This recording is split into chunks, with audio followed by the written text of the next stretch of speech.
Hello everyone, today I would like to talk about a build that I find to be quite interesting and quite fun to play in the Old Blood update. And that is with the weapon that is known as the Wolf Sledge. So, the Wolf Sledge has been known to be a weapon that has very mediocre critical chance and critical multiplier while having very good status chance. One of the things that makes this weapon different compared to the other hammers is that it has the ability to be thrown, just like the Glaive Prime. However, unlike the Glaive Prime, it can only bounce at most up to 2 people consistently. The reason is because this weapon would only bounce on other targets when you land a headshot with it, so you will be targeting 1 to 2 enemies most of the time. And unlike the Glaive Prime, even if you throw it, you won't get a guaranteed slash proc. Yeah, let's test it on this corrupted heavy gunner over here. Level 115.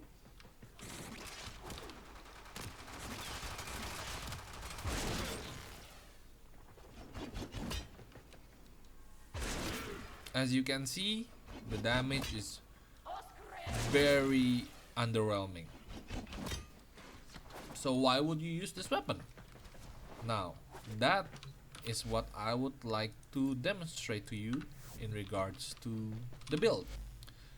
Just for comparison's sake, I will be using a very standard Valkyr build over here. You have the normal steel charge, the Umbra builds, Gladiator Aegis for more armor and more critical combos, Hunter Adrenaline, Mine Eternal War. I have Prime Fury and Arcane Strike just to maximize my melee damage, and also I have the Madurai just to make sure that my physical damage and my elemental damage is boosted even further. For the Wolf Sledge itself, I have a very common template that I use mostly for most of my other melee weapons. Condition Overload and Blood Rush is what I consider to be mandatory on every melee weapon. Prime Pressure Point, not so much anymore. Most people would rather run Condition Overload over Prime Pressure Point. I have all the Toxin Electricity mods over here just to make sure that my corrosive attacks are as high as possible, and Organ Shatter just to complement Blood Rush. Now let's see the build in action. This is a very normal build.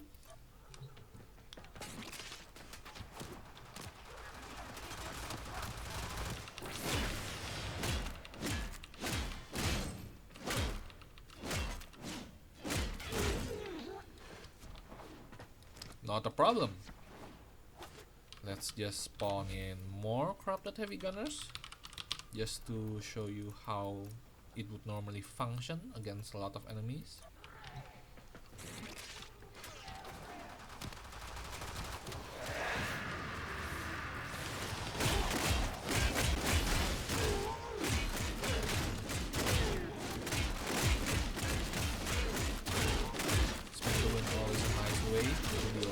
Damage and a lot of procs while gap closing at the same time. Honestly, with the new melee rework, the hammers perform significantly better just because I can reliably use Shattered Village.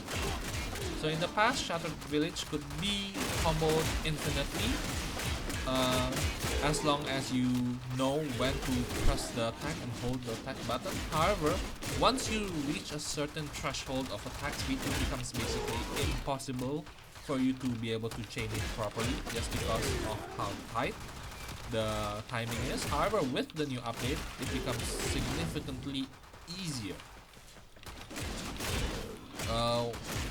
Chaining the Shattered Village combo. As you can see, absolutely no problem whatsoever. Let's use the Zakti as well.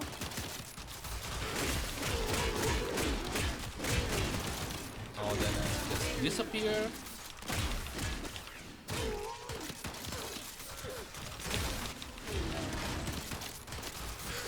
So even if it's not as powerful as, let's say for example, the Nikana Prime, the Grand Prime, or even the Nani Spira Prime, it's still very strong. Even against the Fragrant Prime. Like the Fragrant Prime has higher base damage, higher critical chance, critical multipliers, but the weapon can still get the job done.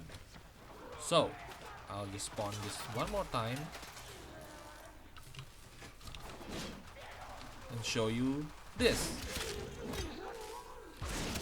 As you can see, the thrown attack of the Wolf Sledge has become significantly stronger with maximum combo multiplier. That's like almost 900 damage per throw against level 115 heavy gunners. Very strong stuff.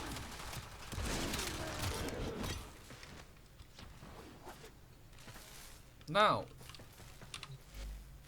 that is the reason as to why I consider the Wolf Sledge to be one of the most interesting melee weapons as of the Old Blood update with Melee 3.0. The reason why is because thrown weapons have a unique mechanic compared to heavy attacks. As you know, when you use heavy attacks, you would drain all of your melee combo counter and you deal one big damage. However, what's interesting to note about the Wolf Sledge or any thrown weapons is that thrown weapons have a very different mechanics and is not considered to be heavy attacks. So let's say for example we take this build. We're going to summon one corrupted heavy gunner just to demonstrate what I managed to find during my testing with the weapon. 1900 damage, as you can see. Let's just do it one more time. 4800, that's probably because of the corrosive proc over there.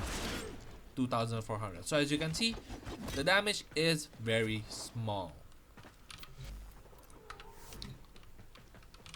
Let's now test it out with Killing Blow. So as you can see over here, it shows that the heavy attack damage has been increased and the heavy attack windup has also been increased. As you can see here from the weapon being thrown, it throws much faster. So it must be a heavy attack, right? That's what I thought at first. As you can see, it still does 1900 damage. So the thrown attacks are not heavy attacks. And as you can see just now on the bottom right, the thrown attacks do not actually drain your combo multipliers or combo counters to be exact, but they actually increase as if they were treated like normal melee attacks. Now let's just change this back into Rifting Contact. So what about Condition Overload then? Let's try it out with this Zakti build. I modded it to maximize as much status and reload as possible. We're going to summon another one.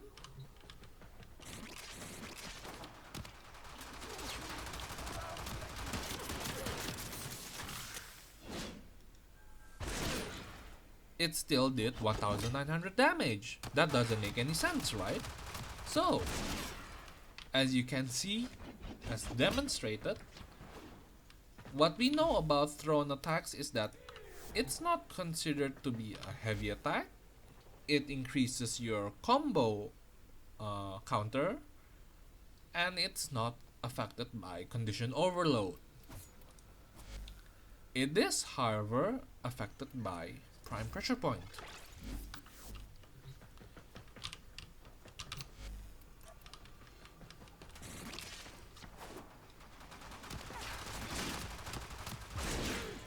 $3,800, not bad. The damage in fact doubled compared to how it previously was. Let's just kill this corrupted heavy gunner. Now, so you more or less understand how throwing weapons work mechanically wise. Now let's jump on to the hybrid build that I was referring to. So this is my Gladiator Valkyr set. I wanted to get all of the Gladiator sets over here, which is the reason why I put in Aegis, Finesse, and Resolve as well. But using these mods, they have very underwhelming effects for their cost, especially Gladiator's Finesse, which is the reason why I included it. All my Umbra builds as well, Rage and Eternal War. So the reason why I built the hybrid build in such a way is that I wanted to be able to maximize my survivability while also being flexible as well. So I might not be able to use narrow-minded. At the very least, I can continuously cast my war cry whenever it's down, and I can basically disable all enemies within a 25-meter radius. So this is very powerful, and I think it's actually one of the most underrated aspects of Warcry that a lot of people don't really use. While sure, let's say compared to this build that like you don't really need a Warcry because you're going to have basically infinite duration of Eternal War. Not being able to put in narrow-minded in this build means that Warcry isn't going to last as long as you would expect. But even if that's the case, the fact that you can continuously control it, whether you keep killing enemies or you keep recasting Warcry, you basically have control of whether you want to recast the skill or whether you want to maintain the skill, both for offensive and defensive purposes. So that's basically what I was trying to achieve over here. Now, so let's move on to the hybrid build. As you can see, I still maintain Condition Overload and Blood Rush, and I also have Prime Pressure Point here. So the build is quite contradictory, if you could say, because Prime Pressure Point isn't used for most normal melee attacks because it basically just gets outscaled or outperformed by Condition Overload very quickly.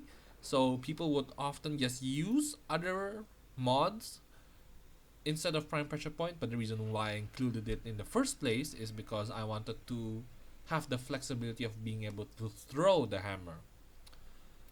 Here's Gladiator's Might just to increase my critical damage even further and complement the Gladiator set bonuses, and Amalgam Organ Shatter. So this mod is especially good with the Wolf Sledge.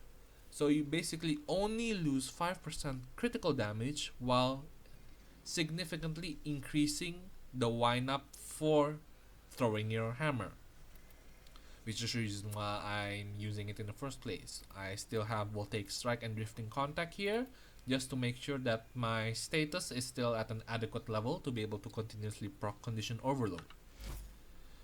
Here I have two other weapons once again to complement my build. So I have the Zakti. The Zakti allows me to proc a large number of status effects on a small group of enemies, which makes my melee attacks still deal a significant amount of damage on my normal attacks.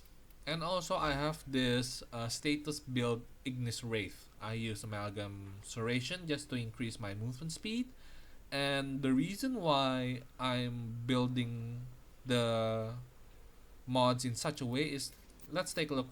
For example, this is what I would consider to be the cookie cutter build for Ignis Wraith. You have Split Chamber, Heavy Caliber, Hunter Munitions to deal a lot of damage. While in this build, I would be mostly focusing on inflicting the status and inflicting heat and corrosive at the same time. So, which is the reason why I have Vile Acceleration as well. So, the Ignis Wraith isn't designed to kill enemies, except basically clearing all the trash mobs. It's mostly used for inflicting the heat and corrosive procs on the enemies. The reason why I'm using this instead of the pox is because, first of all, I don't have the pox, and also I already have the Zakti, and I wanted to have another utility-esque primary, and the reason I use the Ignis Wraith is because it gave me just that. I can use it to clear trash mobs while also being effective at basically stripping armor on a large group of enemies without having to think about it. So let's just test it out on 20 corrupted heavy gunners. This is where the build truly shines in my opinion.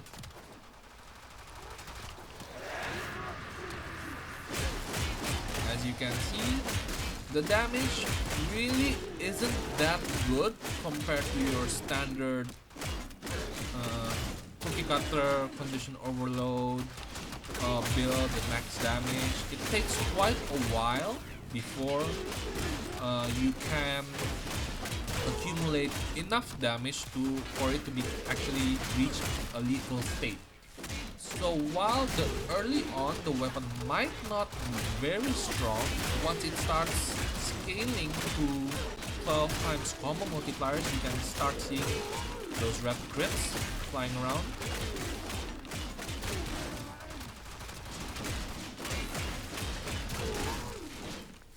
Let's just pump this guy with exactly one shot though.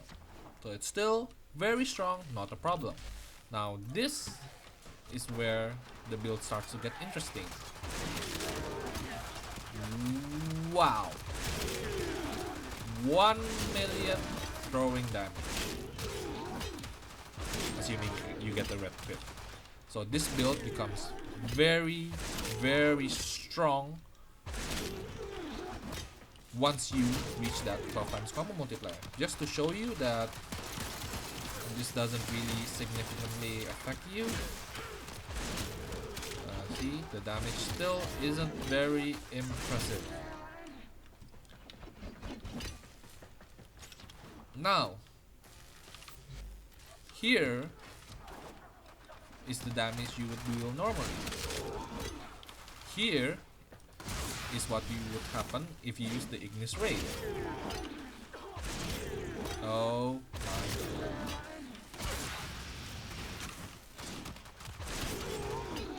1.5. 2 million.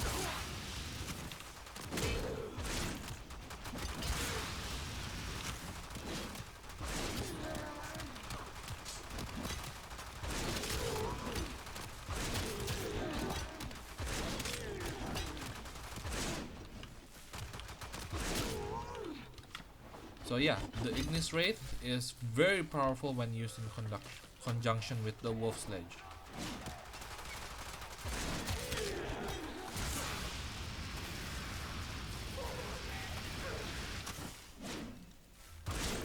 $5 million.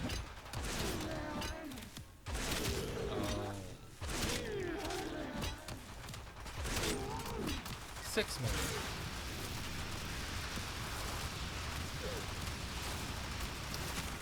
The enemies are fully stripped of their armor. 7.5.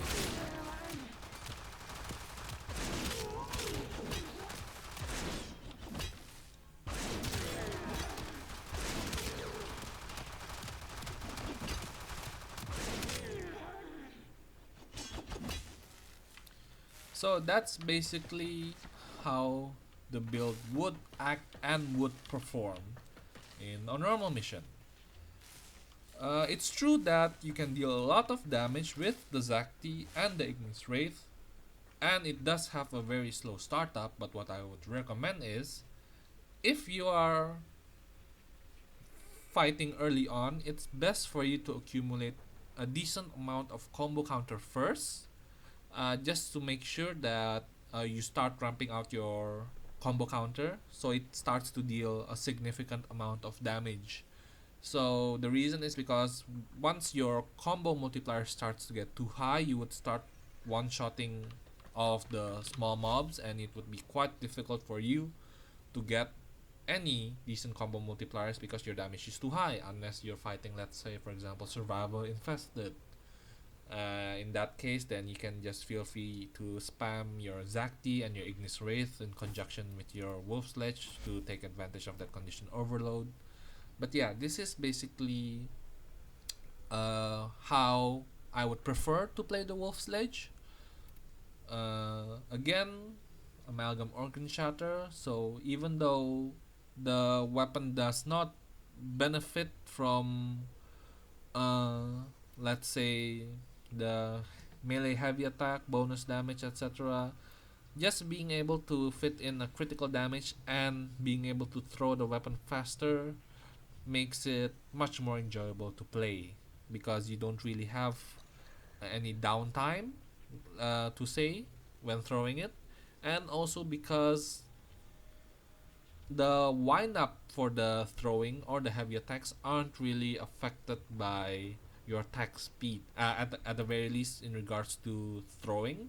So regardless of whether you have 300 or 400% attack speed or minus attack speed, the wind up to throw is basically the same. So this is a really nice mod to have, especially because the event is currently ongoing.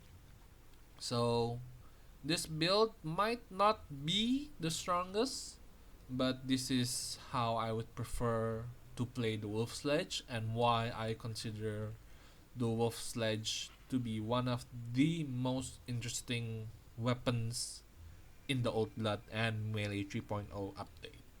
And with that, thank you for watching, and I hope you have a nice day.